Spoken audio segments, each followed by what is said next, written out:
El 31 de mayo de cada año, la Organización Mundial de la Salud y sus asociados celebran lo que se llama el Día Mundial sin Tabaco.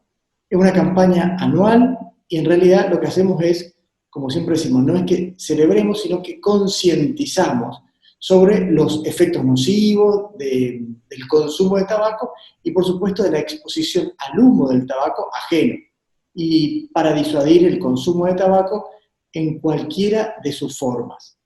Hoy, en la salud de nuestra gente, está con nosotros el doctor Sergio Montenegro, quien es un especialista en el tema y nos va a contar más acerca de lo nocivo que es el tabaco, cómo podemos prevenir su consumo y cómo podemos ayudar a aquellas pacientes, a aquellas personas que consumen a dejar el mismo.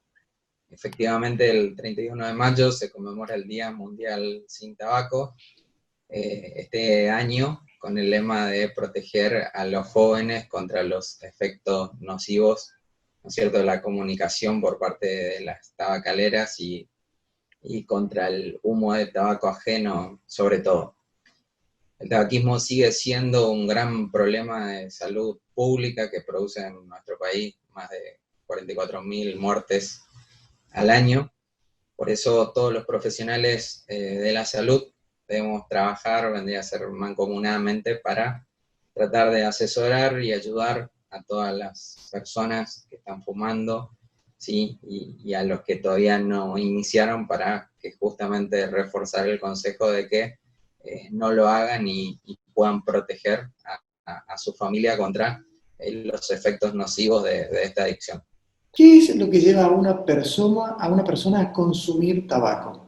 La verdad que son múltiples factores los que llevan a una persona a consumir tabaco, y a lo largo del tiempo eso fue cambiando, ¿sí?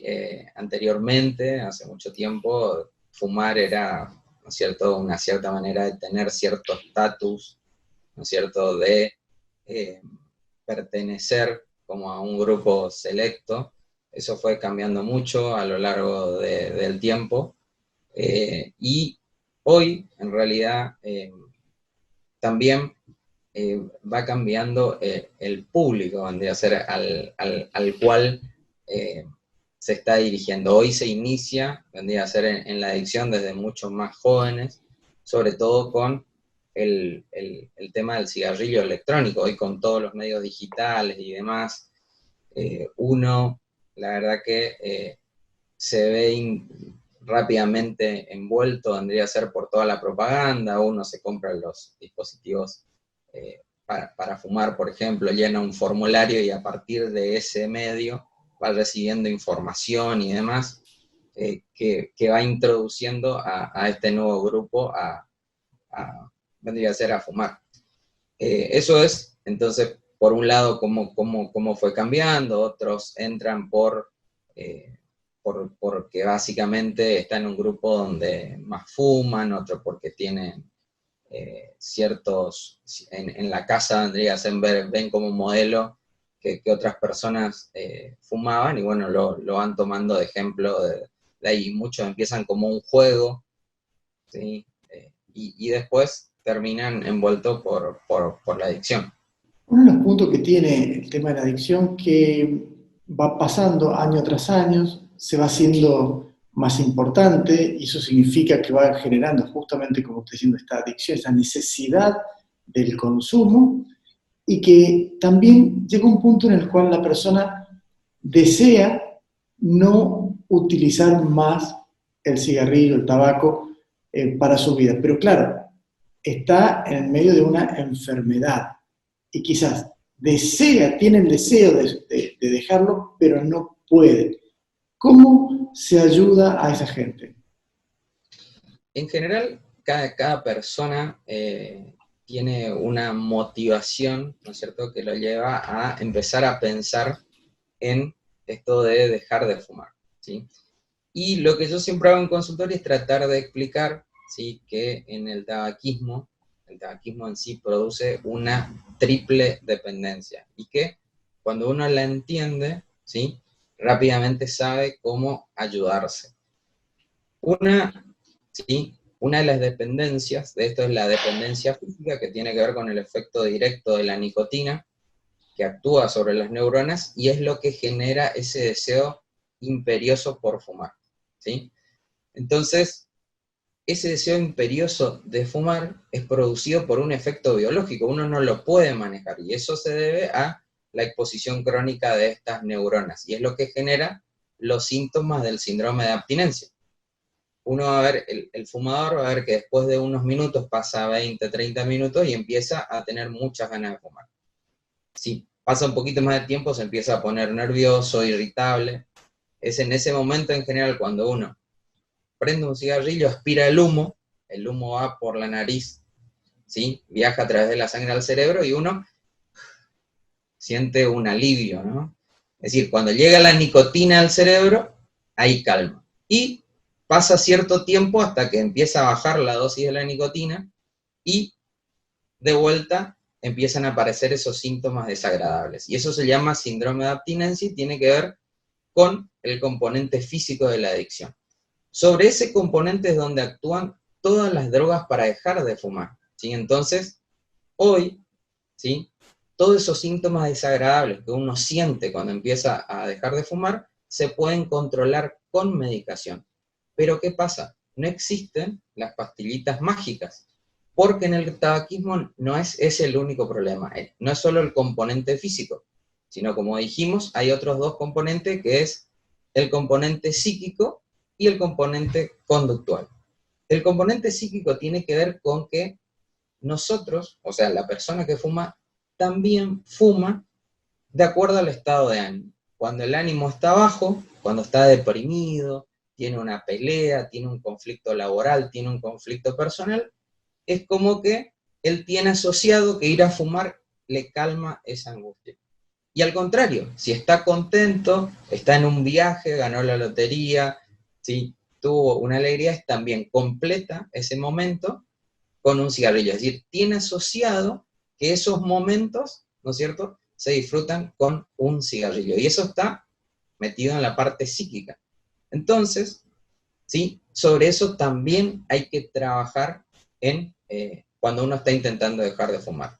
Y la tercera pata, ¿sí?, el tercer componente de esto es la parte conductual, que tiene que ver con la costumbre, ¿sí?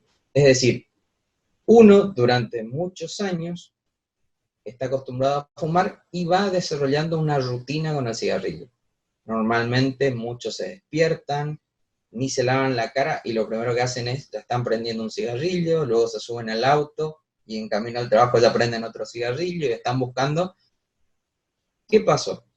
Uno fue desarrollando una rutina y cuando se quiere dar cuenta, si quiere dejar, resulta que para su vida diaria le hace falta el cigarrillo para un montón de actividades en las cuales él antes lo hacía con un cigarrillo. Entonces, si uno realmente quiere, ¿sí?, saber cómo vendría a ser empezar a pensar en dejar de fumar, hay que atacar estas tres cosas. Primero es buscar ayuda, tratar de buscar consejería profesional que me pueda dar estos medicamentos para que yo no sufra. Mientras esté intentando dejar de fumar, yo no sufra los síntomas desagradables de dejar de fumar.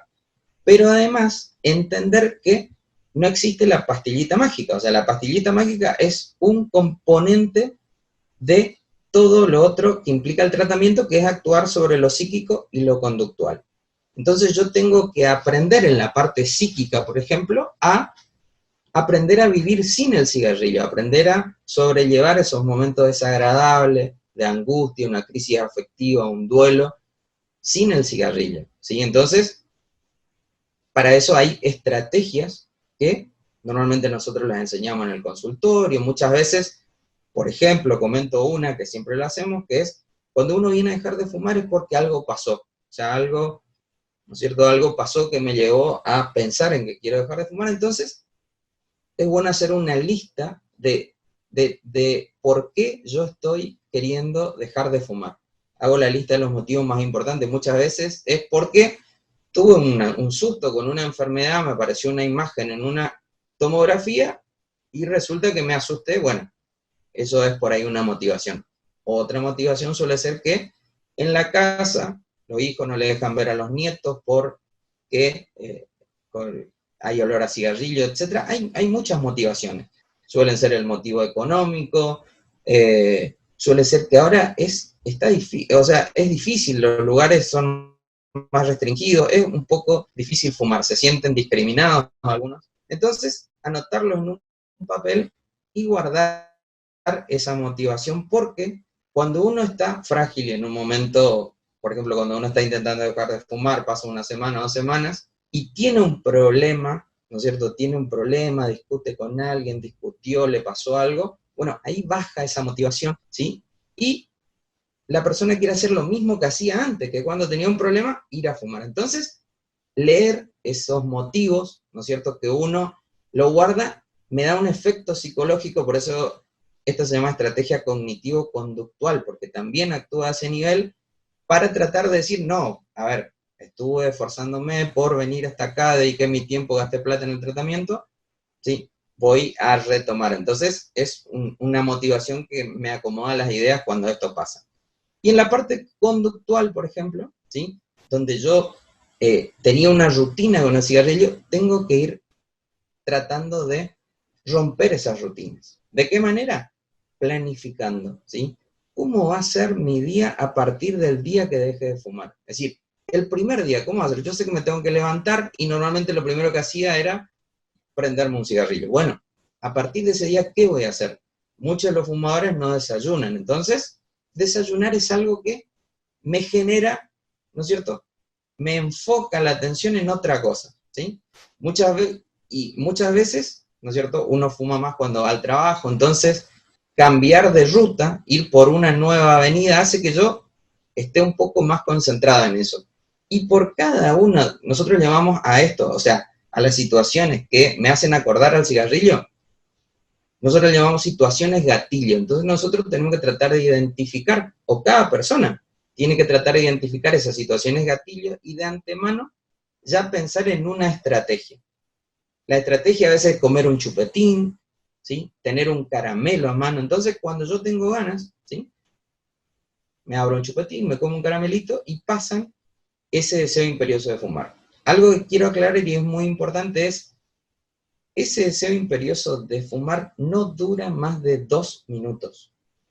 Si en esos 2 minutos yo logro hacer otra cosa, las ganas se van, yo sigo haciendo otra cosa, me olvido. Por eso es importante entender que yo no voy a estar medio día, ¿no es cierto?, arañando las paredes, como dicen, pues, con esas ganas, sino que son 2 minutos que uno tiene que tratar de ir pasando de a poco. Entonces, la medicación ayuda, pero también saber estas estrategias ayudan más, porque son las que me van a sostener cuando yo deje de tomar la medicación. Hay un punto que también estuvo, bueno, obviamente que hay muchas noticias referidas al mismo. Vos hablaste al comienzo de la nota, lo mencionaste, que son los cigarrillos electrónicos y que mucha gente dice, bueno, dejo de fumar y me cambio a este otro equipo, pero aparecieron noticias el año pasado sobre la toxicidad justamente de los cigarrillos electrónicos y de los componentes que utilizan para los mismos. Esto que era también como muy difundido en los jóvenes, o sea, no fumo, pero tengo cigarrillo electrónico, quizá como estatus, como fuera. Quiero que me cuentes, ¿también forma parte de una adicción al cigarrillo electrónico? ¿Y qué tan dañino es y cómo hacemos para sacarlo del consumo? El cigarrillo electrónico es una forma diferente de administrarse nicotina al cuerpo, concretamente, ¿sí?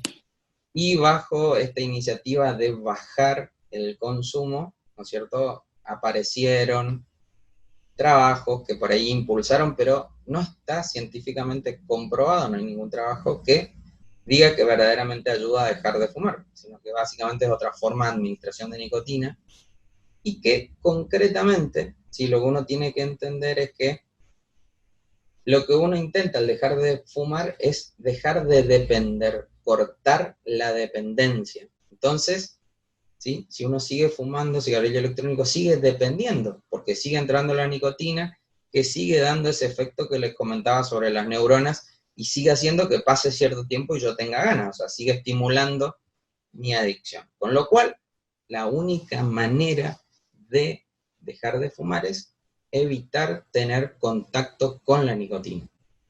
No hay otra manera.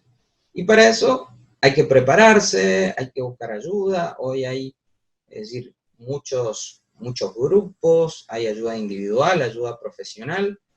Hay muchos ejemplos también. Hay muchos que dicen, yo dejé solo, no necesité y perfecto. Y eso, si uno analiza, digo, ¿por qué él dejó sin ninguna ayuda y demás? Porque la motivación es un factor súper importante. Entonces, que haya fallecido mi mejor amigo o un familiar directo por una consecuencia, es una motivación, o que yo me haya asustado y haya tenido ¿no es cierto?, una angina de pecho, un infarto, ¿sí? O me haya aparecido una lesión en la parte pulmonar, bueno, es una motivación que hace que es tan fuerte que rápidamente lo dejé, ¿sí?